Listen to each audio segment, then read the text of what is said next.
Mon expertise est le développement commercial, donc j'accompagne des associations ou des entreprises pour se positionner sur leur marché, c'est-à-dire qu'est-ce qu'elles ont à offrir, à identifier aussi leur cible client et à mettre en avant effectivement leurs particularités par rapport à leurs concurrents.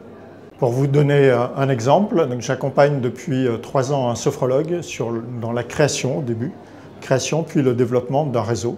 Donc c'est un réseau de sophrologues qui à ce jour compte 100 sophrologues, essentiellement sur la France, et on en a 3 à l'étranger.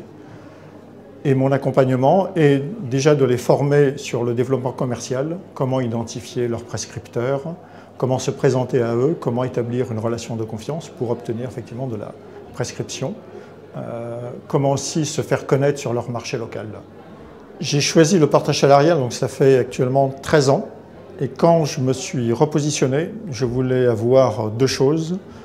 Un, je voulais être indépendant, donc c'est-à-dire avoir cette liberté d'indépendant de décider quel client je vais choisir, pourquoi, comment facturer, quel montant. Donc cette partie d'indépendance. Et en même temps, je voulais avoir une continuité dans le régime du salarié, c'est-à-dire avoir une protection sociale, continuité du régime général. Et le portage salarial, à ma connaissance, a été et est toujours la seule solution qui associe les deux. Cette liberté de l'indépendant et cette sécurité, soi-disant, du salarié. Ce que j'apprécie dans Didaxis, c'est